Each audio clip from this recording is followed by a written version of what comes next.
Welcome to Dimensions in Chumash by Rabbi Immanuel Bernstein, part of our collective Journeys in Torah. Welcome to Dimensions in Chumash. I'm Steve Geller. The Exodus from Egypt is such a touchstone of Judaism. So many prayers, laws, and customs spring from this set of miraculous events. And we've learned and analyzed the Exodus in great detail, constantly and fervently. But being the central focal point of our religion, of course, there are also things happening deep beneath the surface. Enter Rabbi Immanuel Bernstein. A prominent symbol of the Exodus from Egypt, and one which commemorates it each and every year, is the Korban Pesach offering.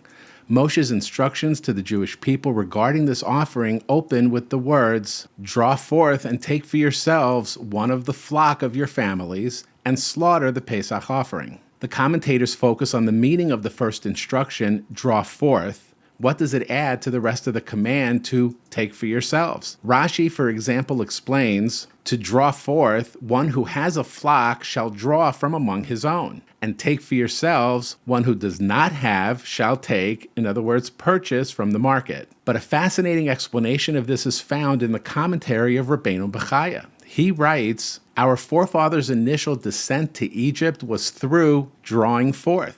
As it says, they drew Yosef forth and raised him from the pit. The pasuk describes the lifting of Yosef out of the pit into which the brothers had thrown him, then selling him to Egypt.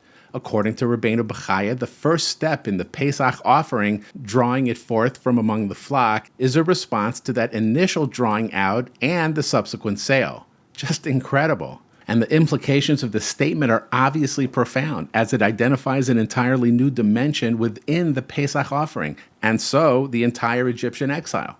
The Pesach offering was Hashem's commandment, which allowed us the opportunity to participate in our own redemption from the Egyptian exile.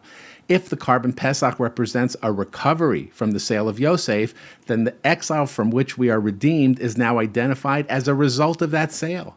Rabbeinu Bechaya tells us the relationship between the sale of Yosef and the ensuing Egyptian exile is not merely sequential, it's causational. Post hoc ergo propter hoc. In fact, the idea that the exile in Egypt was on account of the sale of Yosef seems clearly stated in the Gemara. In Masechta Shabbos, we find the following. Rava bar Machseya, in the name of Rav, says one should never favor one child over other children, for on account of 2 shekels weight of fine wool, the special coat which Yaakov made for Yosef, the brothers became jealous, and the matter resulted in our ancestors descending to Egypt. The Gemara here seems to clearly connect the tensions between Yosef and the brothers, resulting in his sale to Egypt as the matter which caused our eventual descent there. Likewise, the Midrash Tehillim states, said Hashem, blessed is he, to the tribes, you saw to it that Yosef was sold as a slave. By your lives you will say about yourselves every year on Pesach that we were slaves. It's a profound thought, but it raises a basic question. The exile had already been foretold to Avraham many years prior, apparently caused by the doubt he expressed regarding whether his ancestors would actually receive the land of Israel. In the episode known as the Bris Bein HaBesarim, the covenant between the pieces, Hashem informs Avraham, you shall surely know that your descendants will be strangers in a land which is not theirs, and they will enslave and oppress them for 400 years. So obviously we're led to ask, if the exile was already foretold to Avraham many years before Yosef and his brothers were born, how can the Gemara say that the sale of Yosef was the cause of that exile? This question is raised by Tosfos on that Gemara. They answer that even though the exile had already been decreed and therefore would have happened regardless of the sale of Yosef, nevertheless, perhaps the persecution would not have been as difficult as it eventually was. We know, for example, that the 400 years of exile actually began with the birth of Yitzchak. This means that the first 190 years of the decree took the form of Avraham's descendants being regarded as strangers in the land of Israel. While this was undoubtedly an unpleasant situation, it did not entail any exile, enslavement, or persecution.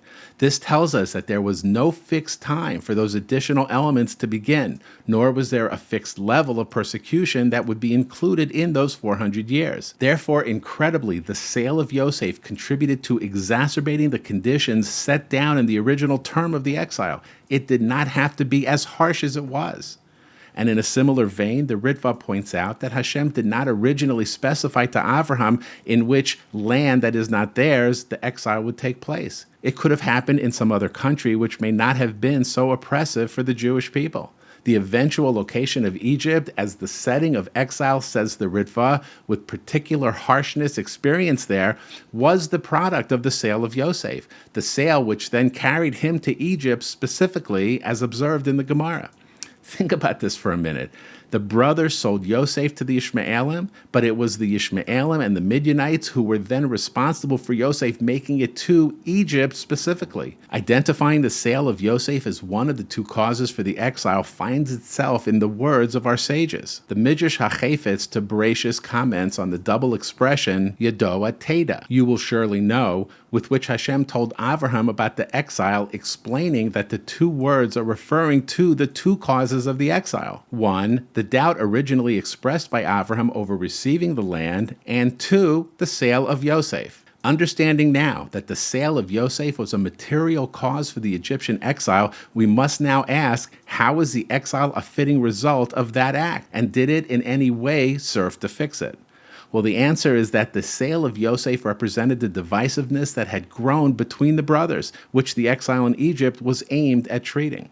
The experience of being subjugated and persecuted as a people by an external oppressor served to diminish any internal differences which divided Bnei Yisrael, leading to a sense of unity among them, bringing them closer together. In this regard, the smelting furnace of the Egyptian exile served not only to refine us as a people, but also combine us as a people. And this will help us resolve another question that arises from this explanation of the exile, and that is, why would Yosef's descendants also need to undergo it? They are descendants of the victim.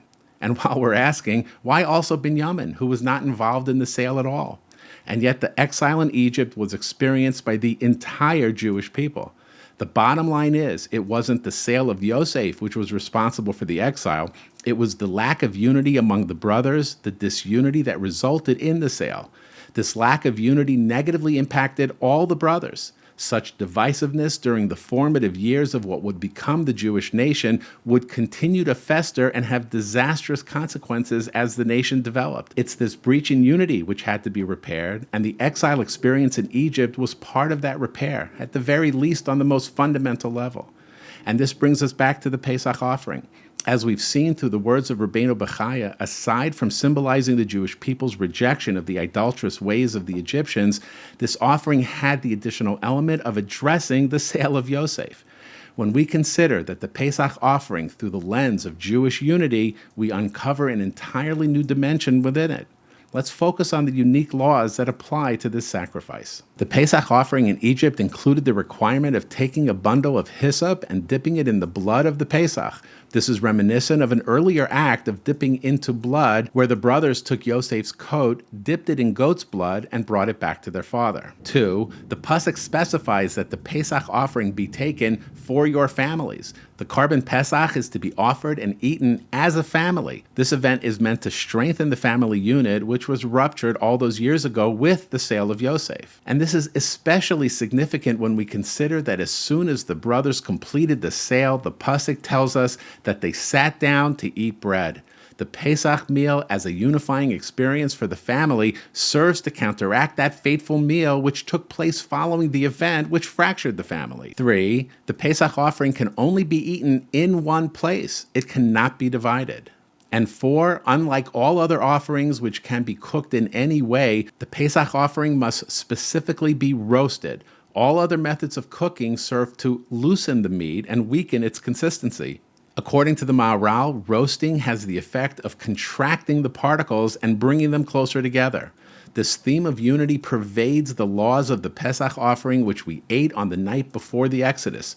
Surely, if achieving unity was one of the goals of the Egyptian exile, that unity was the true priority in order for us to merit our deliverance from there.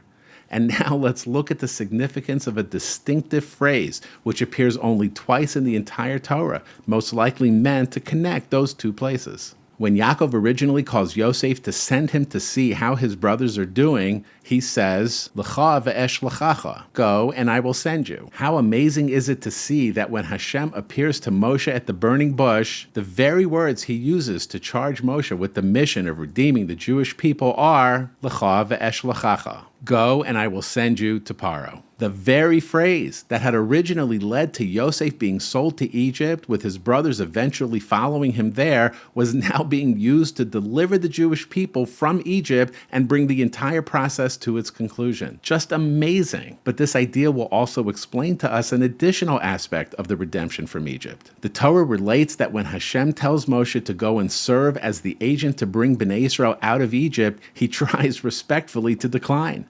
The reason for this is that he is sensitive to the fact that his older brother Aaron might feel slighted at the younger brother assuming the role of redeemer. How fitting is it that only after Moshe is assured by Hashem that Aaron will, in fact, be truly happy for him that he finally agrees to go? In light of our thesis, Moshe's arguments at the Sneh take on a beautiful new significance. If one of the primary goals of the exile in Egypt is to strengthen feelings of unity and goodwill between Jews as brothers, it would have been self-defeating to their redemption if, through Moshe, Aaron, the older brother, would have felt slighted. We can't repair and receive redemption for a past behavior if it's being repeated in the present. It's just beautiful. This goal of unifying the Jewish people appeared to be separate from the primary focus of the Exodus, that is, leaving Egypt in order to become Hashem's people. But in reality, we now understand that the two are intimately and beautifully connected. It's only when the Jewish people ourselves are united as one that we're able to fully realize our connection with Hashem.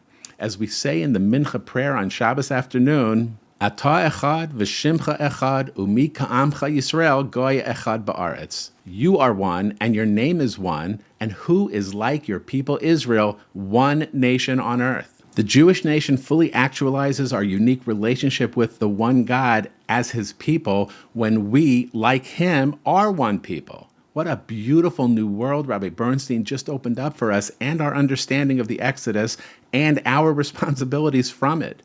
And one of those responsibilities surely would be to like this video, subscribe to our YouTube channel, and hit the share button to paste the link to this video into emails and texts to family and friends. What better way to unite Klal Yisrael through our shared love of Torah?